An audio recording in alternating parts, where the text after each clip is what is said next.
Need a pot? Pot? My pot at? I need a pot. Pot.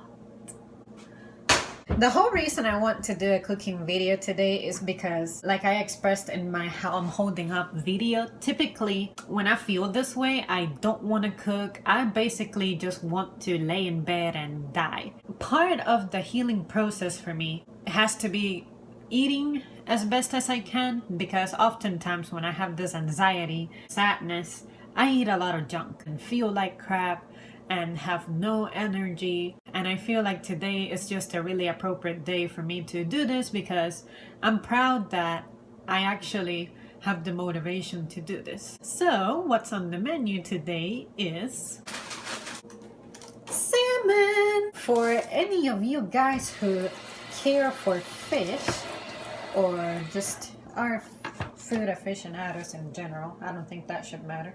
I'll show you it. It's a fresh salmon fillet. This is a little over 1/4 pound. I don't like to freeze it. I like to work with things whenever they are fresh because it's just easier. And whereas frozen things, you gotta wait for it to thaw and whatever. So I just like to come from the store straight into the house and get rolling. I like to get a little plastic container just to clean it. Because even though it's fresh and I trust that it's pretty clean, it's fish, so there's some stuff that you just really want to get rid of.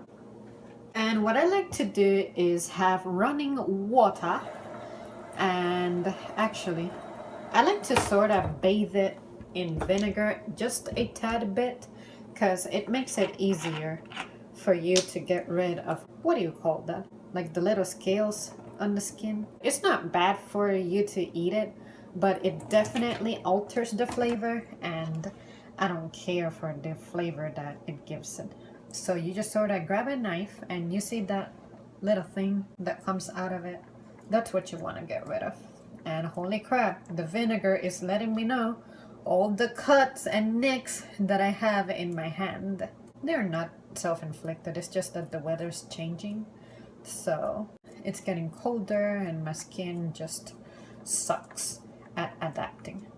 So I will come back whenever I am done descaling this son of a butch. So I am pretty much done violating this fish, and my flashlight came on for some reason.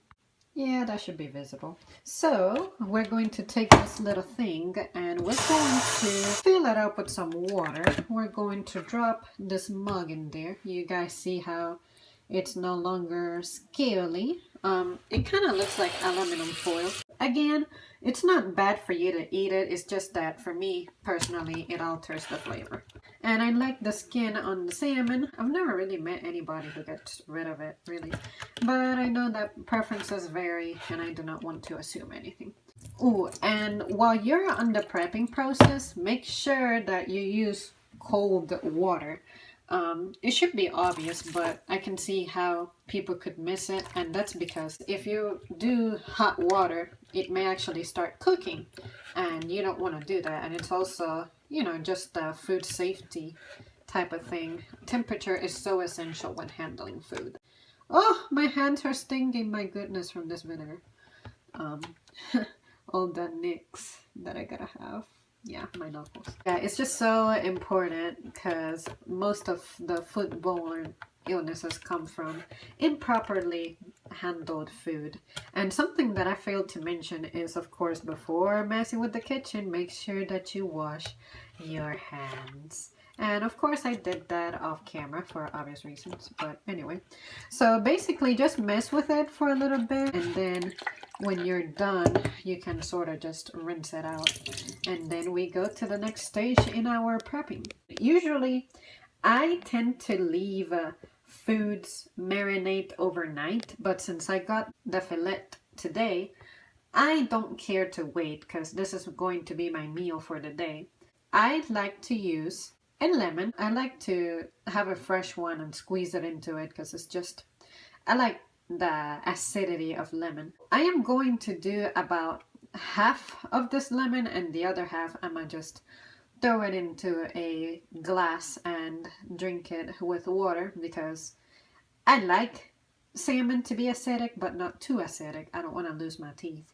I'm going to add vinegar to it, cut this lemon, and sprinkle the juice in it, and I'll be back. Hi. Alright, so what I did was the juice at the bottom is just vinegar with the freshly squeezed lemon and some lemon sediment, which, you know, that's going to get cooked, so it really doesn't matter that it's there.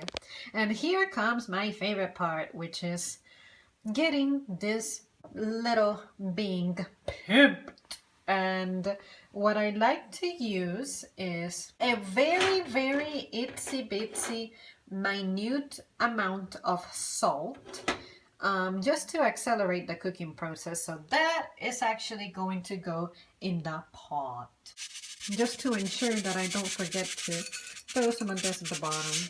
I'm just going to do that just a very, very tad bit. And that is all the salt that I am going to use. Unfortunately, I don't know if you really mind this, but I don't use any measurements. I cook by eyeballing everything.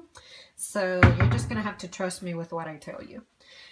And I have a crap ton of seasonings, and we are going to go over each and every single one of them. First and foremost, the classic pepper, black pepper, because it just gives it, you know, that spice to it. So let's do some of that.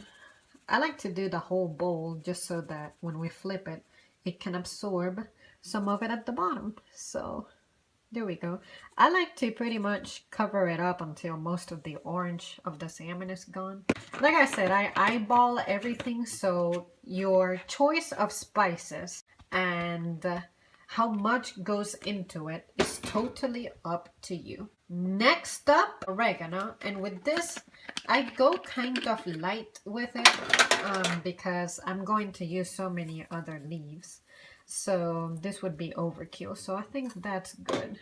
And you want to leave your seasonings handy because I have done this so many times now that I know just by the color of the fillet if I have added enough of whatever. So I like to leave them handy just for a quick reference when I put it on the pot and I realize that I'm lacking something.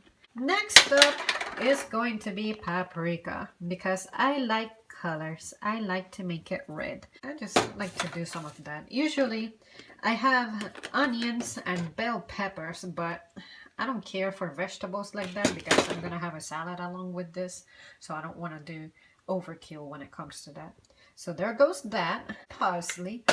Usually I have the actual vegetable with me, like the actual parsley leaves, but because this is a once a week meal like the fish, I don't want to have those leaves hanging out in my fridge, and they sell them by the bunch and not the pound. Next up we have cilantro, and this is one of my faves, so I sort of like to make him look nice and green, and then add just another whisper into the juice at the bottom. And I should really stop looking at the viewfinder while I do this because everything is going everywhere I don't want it to go.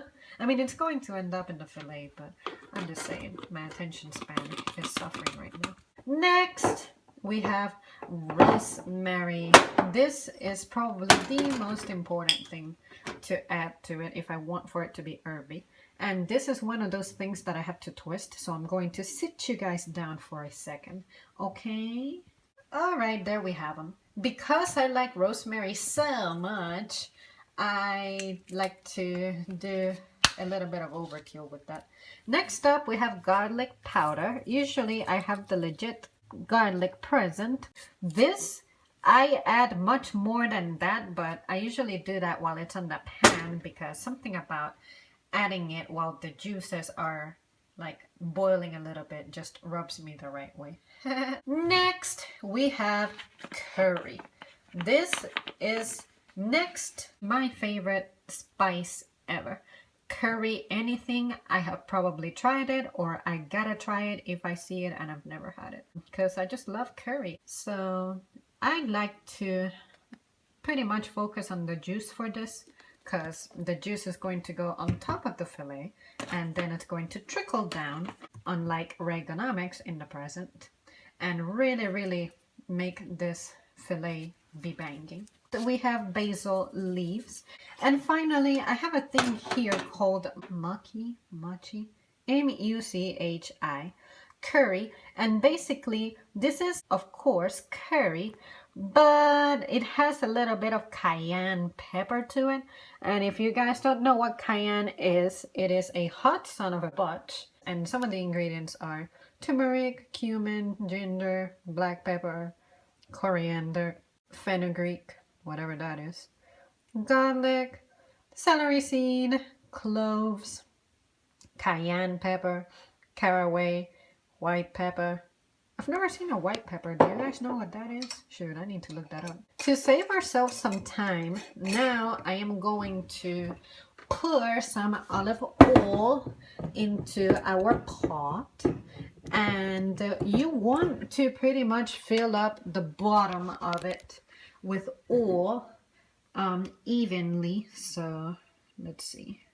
Yeah, that'll do it. You probably cannot see that, but as you can tell, my pot is evenly distributing that oil. Basically, you can already imagine I'm going to set this on high to let it heat up a little faster. Of course, I'm going to heat it up.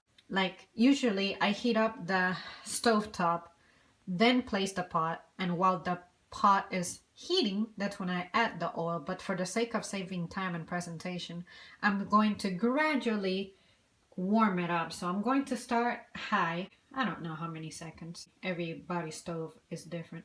And then I'll reduce it to medium, but not quite medium, right here between medium, approaching medium high. So yeah, and then I'll place the fillet and it's going to start bubbling and whatnot. And you want to let it cook until most of the orange color turns a little paler. You want to reduce it to either medium or medium low. Usually I do approaching medium low because, like I said, everybody's stove is different and I know this one pretty well to know what I'm doing. And then I want to say that takes about 10 minutes, but once again I eyeball the crap out of this. And then you want to flip your fillet. And honestly, because there is oil at the bottom, I do not add all of the juice to the fillet while it's in the pot. I wait until I flip it to add some of the juice. So place the fillet, a little bit of the juice, let it cook for a bit, flip it, add the rest of the juice, and then let it cook, and then flip it again, and then just wait until it cooks to your desired degree of cooking. I've never heard anyone say, give me a medium salmon, so I'm assuming that salmon is just universally accepted well done. Just wait until your stove declares it well done through its heating pattern. And there you have it. And I will meet you whenever that is done. It's been about, I want to say 10 minutes or so. And then I flipped it and this is what it's looking like. And when you open the lid, it gives off this lemony scent. I love it. And no matter how hard I try, salmon is just so fresh and so soft that it tends to break up on me. So it's been a while since I had it on this side actually. Oh wow, the viewfinder makes it look like it's burned, but really it's normal looking. Oh snap, that was a bad idea. Cooked iPhone. Hey guys, I got you a new recipe. It's iPhone with fish. I added the rest of the juice. Sit there for, I estimate that it needs another 8-ish minutes. And it feels pretty like cooked right now, but since I don't have a thermometer for it, I like to leave it sitting for a little longer just to be on the safe side. And then when I'm concluding it, I like to cook the sides for a little bit too, just to make sure that the temperature evenly distributed. But yeah, that's our champion right there. Yeah, that doesn't look right. But anyways, just so you guys see that it's not fire. It's just herbs and juices. Here we go, guys. This is what it ended up looking like. And if you wonder if that's burnt, it really isn't. That's like the skin. And I like to let it sit at the bottom for a little longer because then it turns crispy. And it reminds me of seaweed, kind of, but a million times better. So it's nice and hot and just full of flavor and any kind of fishy flavor that you may associate with fish. It's pretty much gone. Alright guys, since this video ran a little long, I decided that I'll do the salad on a separate video, and that way this doesn't get really cluttered. My editing life goes a little simpler. I hope that you guys enjoyed watching me get this fish cooked. I know that I Frenchified the word fillet. I like to say filet for some reason, probably because of Chick-fil-A. Let me know if you guys out there love fish, if you love salmon. Salmon is really the only fish that I mess with. It's just so clean, and for me, it's just the best. It's super healthy too, so I just love to mess with it. And it's not slimy. It looks slimy like most raw things, but it really isn't. So that makes it really easy to work with. What do you guys think? Are you going to try this recipe? Do you like cooking? Is there anything that you would like to see how I fix? Or something that you want me to try to cook for you? I would love to. If you're interested in cooking videos like this, I enjoy making them. They're challenging. I have to keep in mind how much time I have left before I run out of memory. Having to use one hand on some things makes it challenging. What's also challenging is speaking as I do it. Like, I never explain to someone how I'm doing this. So thank you guys for tuning in, like always. Alright guys, I'll see you literally in a few minutes. As soon as I upload this video, I'll get started on the salad. So I'll let the salmon get digested meanwhile.